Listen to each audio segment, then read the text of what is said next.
Welcome to All Is Gift and to my home. My name is Aaron Hill. In last week's video, I talked about the other half of life, and we discussed an article by G.K. Chesterton titled Our Birthday. By encouraging us to be grateful for our birthday, Chesterton was reminding us that much of who we are is received or inherited, and it's just given to us as a gift. We can only be grateful for it or begrudge it.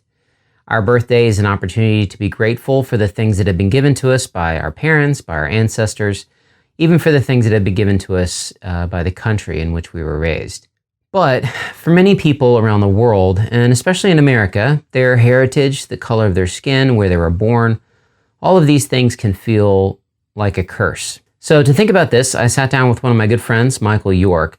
Michael is a theologian who thinks and writes at the intersection of race, history, and Christian theology. He recently published an article titled What is in a Name? With World Outspoken that addresses this very question. Well, hey man, it's good to talk to you. Yeah, so good to talk to you. It's been a while. So you recently published an article that actually probably serves as a really good follow-up to my last video. So I wanted to just talk about that. Tell us a little bit about your article and sort of where that came from and what led you to write it. Yeah. So just as a little bit of background, I think what led me to write the article was just kind of thinking through the situation that my wife and I had gone through of facing infertility as far as having kids, biological kids of our own. And while that was going on, I was also in grad school, focusing so much of my thinking and research on questions of race and ethnicity and Christian theology and how these kinds of things interact and interweave with one another. And so I was just thinking about this idea that Chelsea and myself are what's considered an interracial couple. And so the sort of verdict of infertility, this idea that we wouldn't be able to have kids, biological kids of our own, seemed to speak to the difficulty of imagining life together, even across races. And so there was this connection that I felt of, this sort of cosmic verdict that we won't be able to sort of have this tangible representation of our joining in the world. Meanwhile, thinking through the difficulty of reconciling, our country and our world's difficult racial history. So those were the things that sort of sparked the idea for the article. And then, getting into some of the weeds of the article was the true story that while in grad school, I found out for the first time my maternal grandparents' names. I had never heard their names before, or at least they never registered. I don't think that I ever heard them because I think they would have clicked for me if I did. But I had heard about them, but I just never knew what their names were. So when I did finally learn their names, it was kind of like, oh, I feel like I know this person in a different kind of way. And then I was also, struck by finding out that my maternal grandfather was born in 1895. So there's literally a 1 degree of separation between me now and the like 2 centuries ago, like in the middle of one of the worst periods of anti-Black racism in our country's history. Yeah. And I just felt like this just brings history forward into the present in a way that I feel like is made tangible through the recognition and the rehearsal of names. And I thought that was something that I wanted to sort of explore in the article. Yeah, definitely. Well, I talked in my last video about sort of this whole side of life that comes to us as a gift, the things that are just handed to us from our parents that I think most of us kind of just take for granted. But as you and I have discussed, Natalie and I, my wife and I, we can't have kids of our own either biologically. And so going through that really, I think it kind of puts you in the situation where you realize this thing that I thought I could do, that was just a decision that I could make with my wife, is now been totally, it's not that it's been taken out of my hands. It was never in my hands to begin with. And coming to terms with that and realizing that even the ability to have children is itself a gift. To have someone to have children with is a gift. Right.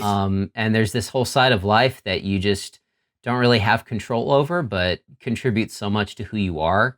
Yeah, I was reading in Ecclesiastes the other day about generations that have come before us, and we don't even remember their names. And Right. so reading your article and hearing you talk about the generations that came before, that really just kind of resonated with me, because as I mentioned in my last video, I recently learned when I was down in Florida talking with my father and my uncle that my paternal grandfather was adopted, Mm, and he was adopted by a guy named John Mitchell Hill, and that's mm, where I got my last name. So in the video last week, we talked about some people who are born, particularly in America, because of the color of their skin or the community that they're born into or the neighborhood that they're mhm, born into. And obviously there's, redlining and all kinds of issues of people being forced to live in certain areas and certain communities. mhm. And so I was wondering what are your thoughts, especially in light of your article, about people that are struggling with maybe that other side of life, those things that have been handed to them, their parents, their race or ethnicity, their culture, feels like a curse. Yeah. It doesn't feel like a gift. It feels like the opposite of a blessing. How do you think people should handle that and come to terms with that, and maybe try and find a way to be grateful for that? What do you think? Yeah, that's a great question. So there's a part of my article where I talk about the difference between different conceptions of race and what race is, and in that area, I talk about sort of essentializing blackness or essentializing race, insofar as we see blackness and whiteness in these racial categories as sort of like intrinsic and purely biological sort of conceptions of the self. Yeah. And in the article, I talk about how this is really a fundamentally white supremacist idea. I'm gonna loop this back into your question, but Yeah, yeah, the, yeah, yeah. the reason I'm bringing that up is because I think, as we think about like the gift of this life that is given to us, having a sort of essentialized notion of race, especially one that is founded upon white supremacy, can make blackness or any non-white racial identity seem like a curse. In fact, that Yeah, is the way that we sort of internalize what non-white racial identity is, even if yeah, subconsciously, because the very foundations of this racial imagination are built upon the idea of whiteness as the sort of supreme identity. And yeah. so, I feel like one of the most important things to do when thinking about race and our identities as a gift is to sort of detach our identity from this racialized essentialism. Hmm. Because, as I say in the article, if blackness isn't thought of as a sort of a purely biological identity marker, but it's rather thought of as a historical community Hmm. and a community of people who have essentially chosen to redeem this racial identity that's been given to them. They've been Yeah, named black. Then blackness all of a sudden becomes something so beautiful, right? yeah, And not a curse. It becomes a gift, and we've seen this in the long history of black culture, of taking the sort of, as Beyonce would say, or her grandmother would say, taking lemons and making lemonade. Taking this dark history of racial oppression and turning it into beautiful expressions of culture and community. And I feel like that's what's done, not just with racialized black people, but with racialized non-white people all over the world, is taking this identity as a gift and turning it into something that is beautiful rather than a symbol of oppression. So yeah, and I guess to get more specific to your question, um, I do think that this is one of the things that's tough to sort of reckon with as you get older, as you start thinking about identity more, and especially for those people who are in existential situations or living situations that are reminders of that sort of social status all the time. Those living in lower income communities and yeah, facing under resourced areas and situations. It's a reminder that there is like practical work to be done to dismantle the situation of oppression that we find ourselves in. Um, yeah, and I think it's an admonishment to not only to sort of think ourselves free from those racial essential categories, but also to act and work ourselves to a position of equality and justice for all kinds of oppressed people across the world. yeah, definitely. Those social stigmas, I Right. think, can be a really big barrier. My grandfather never talked about the fact that he was Mm. adopted because he was ashamed of Yeah. being a bastard, because being born illegitimate in the Yeah. early 20th century was a curse. Yeah. It meant that he was less than someone who was born into a nuclear family, and he wore that as something that made him ashamed of who he was his entire life, and so he Right. never talked about it, and he never came to terms with it. Right. Even And I, even very recently, I've heard that, not just heard, I've heard from, close loved ones that the status of being adopted, or even of adopting children, that was like kind of frowned upon. Like, yeah, people were encouraged even not to adopt.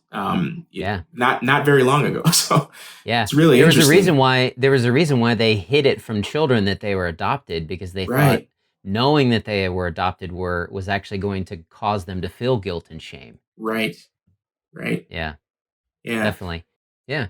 So, as we wrap up, so in the last video, I encouraged people to go out and maybe listen to some music from when they were younger and think about all these facts about their life, their parents, their siblings, or maybe the lack of siblings, where they grew up, where they were born. In the article, Chesterton kind of jokes. He's like, well, I want to be born here, and I want this to be my dad's profession, and I want this to be true about my mom. And, those things just don't happen to any of us.